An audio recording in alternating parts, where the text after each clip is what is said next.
Welkom terug by die Groot Ontbyt. Ons gesels môre weer met Johan Borcherds van PSG Wealth Pretoria Oos.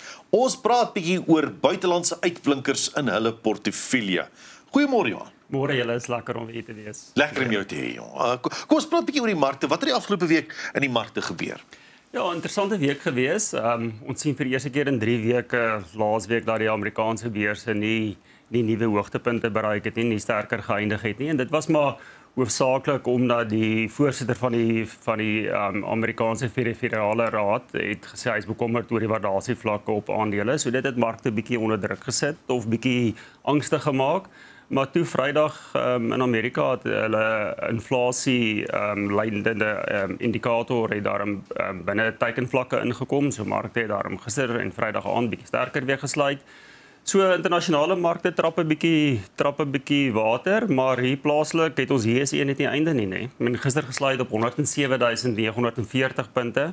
Voel soos nou die dag wat ons gedink het gaan dit 100.000 breek, gaan dit 105.000 punte breek en nou is ons net kort van 108.000 punte. So ja, so hoekom skiet dit so die hoogte in? Net weet ons. Ja, gister het 'n maatskappy soos MTN wat natuurlik ook 'n groot maatskappy is, meer as 5% gestyg, maar ons plaaslike beurs is net oor hulpbronne op die stadium. So goud en platinum. Dit is maar die plaaslike storie. Dis maar die rede. Ja, dis maar die rede, ja. As ons kyk na rentekoerse, dink ons kan nog dalings verwag voor die einde van die jaar?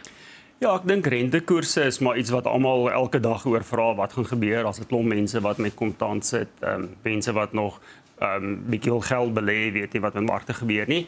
Ek dink die belangrike ding, dit lyk asof die minister van Finansies en die Reservebank ooreengekom het oor 'n nuwe inflasieteiken. Onthou, ons inflasieteiken was 'n band geweest tussen 3 en 6%, lyk asof dit nou nader aan 'n vaste teiken van 3% gaan wees. Dit is nog nie amptelik nie, maar dit lyk asof dit daarna toe gegaan het. Nou ons inflasie syfer vir Augustus het bietjie hoër as dit uitgekom, 3.3%. Ons het nie 'n rentekoersverlaging gekry nie. Maar as 'n mens na inflasie vorentoe gaan kyk, is daar baie goed wat in ons gunst stel. Ek meen ons rand is lekker sterk, die olieprys is laer. So ek dink daar's nog 'n redelike goeie kans laat ons inflasiesyfer voor die einde van die jaar onder 3% of baie naby aan 3% gaan inkom en hopelik kry ons dan 'n ekstra kersgeskenk met nog 25 basispunte rentekoersverlaging voor die einde van die jaar. Wat ek dink ons ekonomie het dit nodig. Ons het 'n bietjie laer rentekoerse nodig. Is 'n 3% inflasieteiken realisties? Want dit is aan die onderkant van daai band waar ons kyk. So verstaan ek het aangeneem mens sal kyk so half na 4, iets in die middel. So ons gaan reg vir die onderkant. Is dit 'n realistiese teiken? Ja, nee, wat ek dink so. Veral nou as 'n mens kyk, Augustus was 3.3% en ja, die rand is lekker sterk en olie, ja, so ek dink dis nie te ver gesog nie, ja. Jy dan verwys aan die buitelandse markte wat water trap, Amerika wat was 'n markte wat nou goed herstel het. Is daar sekere sektore in die buitelandse mark wat positief is? Ja, ek dink as ons na die Amerikaanse mark kyk, is dit nog steeds die IT-sektor en kommunikasiesektor. Ons sien daar dat maatskappye soos Broadcom oor 'n jaar na 93% hoër is, Alphabet 50% hoër omtrent. Jy weet so daai maatskappye bly styg. En dan in Europa lyk dit of mense baie meer gaan vlieg of hulle antisipeer dat mense weer gaan vlieg. Maatskappye soos Airbus ook die laaste jaar 50% hoër. Wow. So ja, so dit is eintlik 'n wye spektrum van maatskappye wat goed doen in die buiteland, ja. Johan, jy het gesê binneland JSE gedryf deur hulpbronne natuurlik, daai goud ook byvoorbeeld. Maar dan kyk ons vandag na 'n buitelandse uitblinker. Vertel ons daarvan. Ja, ons kyk vandag na 'n maatskappy, 'n farmaseutiese maatskappy wat al baie lank in ons portefeuilles is, Eli Lilly. Nou dis 'n maatskappy wat al in 1876 begin het, soos 'n baie ou maatskappy.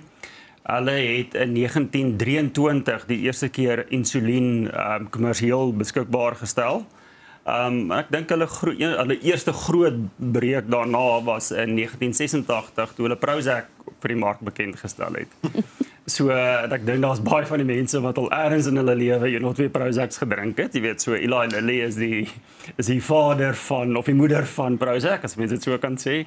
En dan maar 'n groot ding nou is hulle is regtig markleiers op die gebied van vetsigbehandeling en diabetes. Jy weet, so ek dink dit is waarvoor hulle die meeste bekend is op die stadium. Hulle vetsug en diabetes behandeling. Europese of Amerikaanse maatskappy?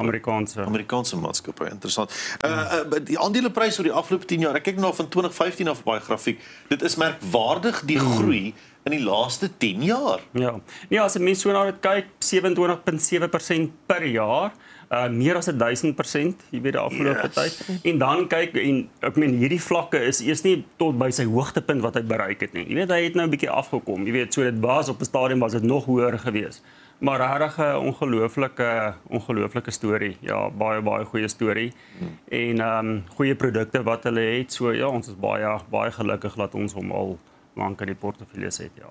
Dink jy hierdie groei is volhoubaar? Ja, ek dink so. So as 'n mens baie keer na so 'n maatskappy kyk en jy sien nou hierdie groei die afgelope tyd en die opbrengs wat hy gelewer het, dan wonder mense heeltyd, ja, ek meen wanneer moet jy nou uitverkoop, wanneer moet jy die streep trek? Ja, wanneer moet ek my geld maak en hardloop? Ja. Maar as 'n mens na hulle produkte nou gaan kyk, kom ons begin by vetsug. Nou navorsing sê vir ons daar's omtrent 900 miljoen mense wat met vetsug saamlewe.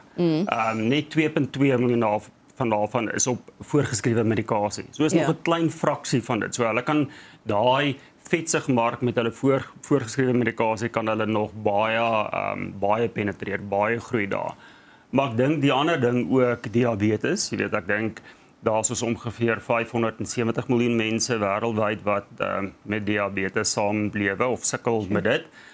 Die interessante ding of die hartseer ding eintlik is dat daai syfer bly styg. So in 2050 verwag hulle dat daar meer as 800 miljoen mense gaan wees wat aan diabetes ly. En hulle medikasie of hulle penetrasie in daai mark is maar minder as 7%. So ek dink daar's 'n baie groot ekskuus vir Engels scope, wat is dit? Ruimte vir dit. En dan dink ek twee baie ander goed wat ons opgewonde maak oor die maatskappy. Is ek persoonlik is baie bang vir inspuitings. Jy weet ek hou nie van naalde of sulke goed nie. Maar nou as 'n mens nou diabetes medikasie of baie van hierdie goed gebruik, is dit 'n inspuiting wat jy vir jouself moet gee. Jy weet en baie mense sukkel met dit. Jy weet dis moeilik om inspuitings, jy weet dit is 'n bietjie meer van 'n komplekse ding. Ja, hulle het nou al makliker metodes, maar dit is nog steeds 'n moeiliker proses. Nou hulle werk aan 'n pil wat jy net kan drink, jy weet wat natuurlik baie makliker en baie meer gebruikersvriendelik gaan wees om beide jy weet die diabetes en die vetsug meer doeltreffend aan te spreek. So ek dink daai verwikkeling kan baie goed doen. Maar dan die ander ding wat in die pipeline is wat hulle al 'n paar keer oor gepraat het is dat hulle werk aan medikasie vir Alzheimer's, nê, om Alzheimer's te beperk of te voorkom, nê. En ek dink dit gaan hulle volgende dit gaan hulle weer eens na 'n nuwe vlak toe vat, jy weet, as daai goed deurkom, ja. Ek wou nou vir jou gevra, dink jy mense moet dan nou daarin, as jy mense na die grafiek kyk, dit nou is die groei nou neem ek na as 'n leek verby, dink jy mense daar's waarde om weer nog steeds in dit te belê van vooraf as 'n eerste belegging, dan is daar natuurlik nog waarde as jy met die geleenthede kyk. Ja, definitief. En net weer om op te som vir dit. Jy weet hulle is 'n kwaliteitmaatskappy. Jy weet hulle het uitstekende produkte, spandeer ongelooflik baie geld elke jaar terug in navorsing. Hulle het nog in die mark wat hulle bedien het hulle baie klein persentasie, jy weet van die mark wat hulle bedien. Kan nog baie meer winsgewend. Ja, en dan natuurlik die nuwe produkte wat gaan kom. Jy weet om die inspuitings en alles met pille medikasie te vervang en dan Alzheimer's. Nee, reg, ja, so. Is daar in Suid-Afrika 'n soortgelyke maatskappy waarna mense kan belê? Is daar geleentheid hier wat so lyk? Nou, ons plaaslik farmaseutiese maatskappye, Adcock Ingram en Aspen. Aspen het natuurlik distribusieooreenkoms met Eli Lilly om hulle produkte te versprei in Afrika. Maar hulle is nie 100% vergelykbaar nie. Jy weet, en ek dink dit is net weer eens wat ons altyd vir die mense sê, hoekom dit belangrik is om 'n internasionale portefeulje te hê. Want jy het nie plaaslik altyd die opsie om in hierdie tipe markleiers, wêreldwye markleiers te belê nie. So ons het farmaseutiese maatskappye, maar dit is nie heeltemal vergelykbaar met die maatskappy soos Eli Lilly nie. Ja, ongelooflik. Baie dankie Johannes, lekker met jou gesels vanmôre en dankie vir jou insig. Dankie, was lekker om hier te wees. Nou ja, PSG Wealth Pretoria Oos help jou om die geheel beeld te sien. Vir meer inligting stuur gerus 'n e-pos na groot@psg.co.za. Geaffilieerdes van die PSG Finansiële Dienste Groep, 'n gelisensieerde beheerende maatskappy en 'n gemagtigde finansiële dienste verskaffer. Nou as jy van hierdie gesprek gehou het met Johan en jy het enigsins vrae oor finansiële sake, stuur vandag gerus jou vrae na groot@psg.co.za. groot@psg.co.za en dan sal Tiaan Eberson van PSG Vrydag hier op die Groot Ontbyt al jou vrae kom beantwoord. Geaffilieerdes van die PSG Finansiële Dienste en lisensieerde beheermaatskappy en gemagtigde finansiële dienste verskaffers.